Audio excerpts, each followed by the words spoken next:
Imagine Moy August Falter over Asha. Good morning, welcome back everyone.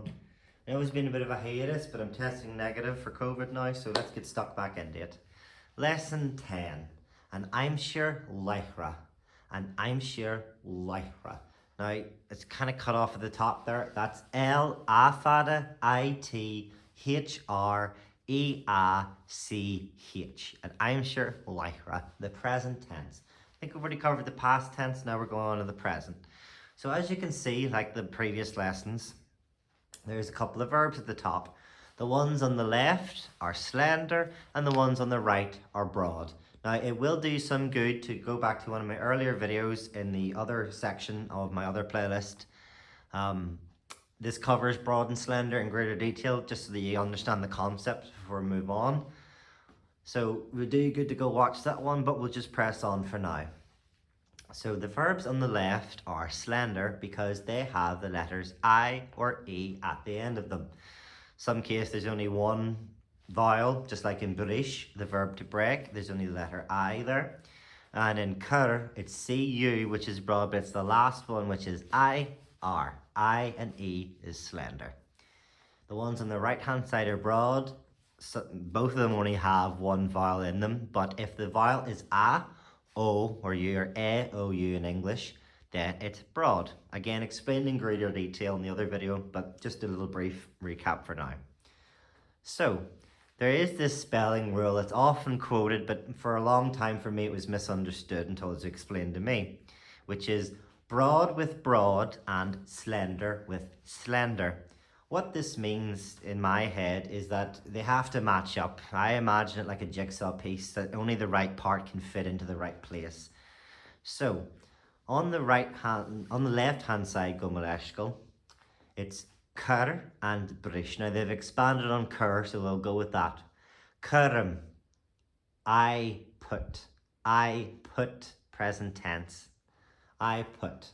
Currim ends in I-M. See, the verb is cur, C-U-I-R. Now we've got an extension.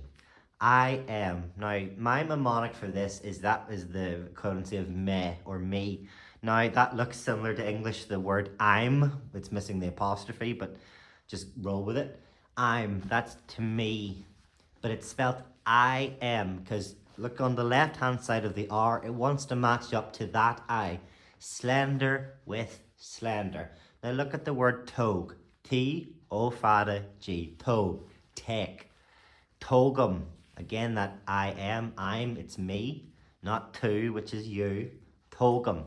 But now look to the right-hand side of G. It's I am. Not just I am. That's the slender one.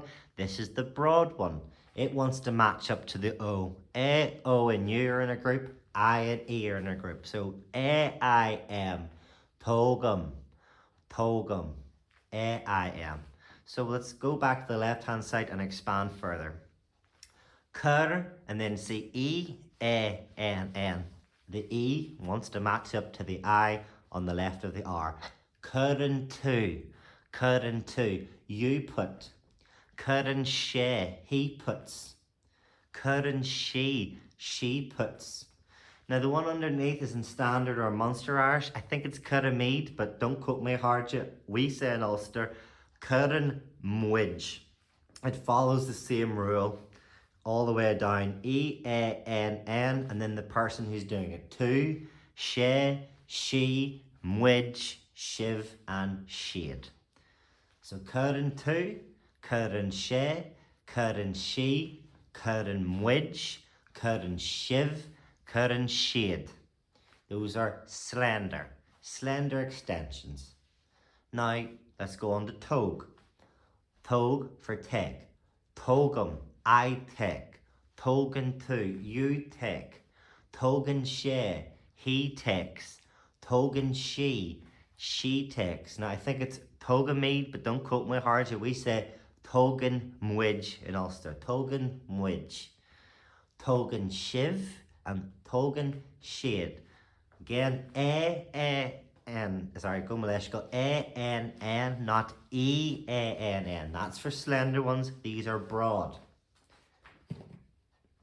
Next, we got another rule. When you want to respond in the negative, aka if it's ni, it aspirates. And I have covered this before in previous lessons in my Silver Fáinne. You might want to avail yourself of that first. Ni causes what's known as shevu, adding a H. Now, there's two words in this in English, aspiration and lenition. Now, as a beginner in Irish, I thought these were two different concepts, but they're not. They're the exact same thing in Irish. It's shevu. So I will be using that more often than not. One word, one meaning, one purpose. I prefer it that way. So ni causes shevu. And I've covered before what can and what can't add a H to. So, cur becomes chur. Just like in past tense, you're adding the H, chur. Only now we're adding extensions, and we're keeping to the same extensions as the ones above.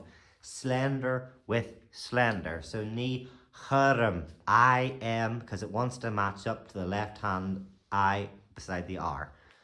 Ni churm, I don't put.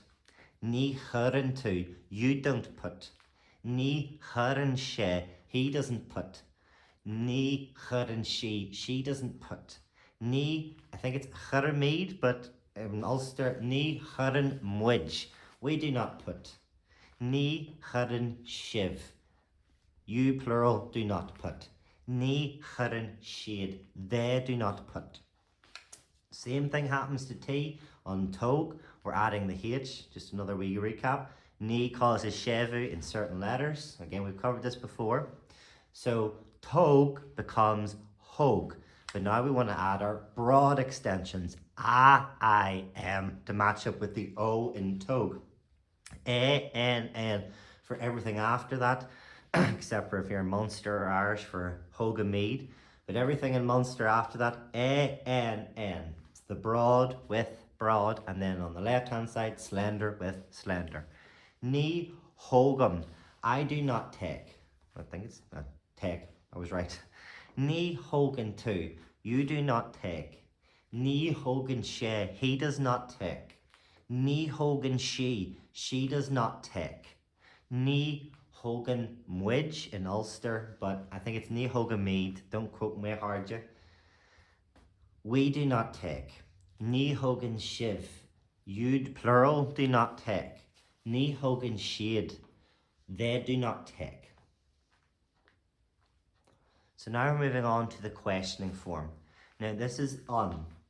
On, although it doesn't specify here, when it's a question and you see the question mark and there's the letter on, or the word on gomaleshkal, it causes what's known as eclipse. Now I will be uploading a video on this very soon, so don't worry about it, but for now, just do what's on the page. On causes certain changes to first letters. These are known as eclipses, and you, as it says, you will learn these with time and practice, and I will put up a very specific video about it very soon. So when we're asking the question on the slender side on the left hand side, cur gets a G, so cur becomes gutter. Now we're adding our slender extensions, I am, I'm for me. An gurum. So cur is put. So an gurum, do I put? An gurren too, do you put? An gurren she, does he put? An gurren she, does she put? An gurren mwij, do we put? Or an gurremead, but again, I heard you, don't quote me. An gurren shiv, do you put? Plural. An gurren shade, do they put? Plural. Same thing happens to tog, only it gets a D and it becomes dog. So now we're adding our broad extensions. I am. O, U, broad, I and E, slender. You will get sick of me hearing it, but it will do you good in the long run. An dogum, do I take? An dogan too, do you take? An dogan she, does he take? An dogan she, does she take? An dogan mead, I think, in Munster Irish and Standard, but an dogan mwij, do we take? An dogan shiv, do you plural take? And dogan shade, do they take? Gomaleshkal. So verbs whose second last letter or last vowel is I or E. I've corrected it slightly from the book. add I-N-E wants to match the I-M. If it ends in I-N-E, you want E-A-N-N. If it ends in I-N-E, you want I-M-I-D. But only in Munster Irish, that's just E-A-N-N, Moij for us then. And if it's an A or U, you want I-M to match the A or U. A-N-N to match the A or U. And if you're using Munster or Standard Irish, you want I-M-I-D for A or U. And a few verbs have shortened verb forms, chem. Now, I will go into that in greater detail later, but for now, we'll just stick to what we know and what's on the page. I know that was a bit complicated. It's mostly a grammar lesson. The next one will be a bit more practical, but thank you very much for tuning in. Bio le Jess Agavaharja. Have a nice day, everyone.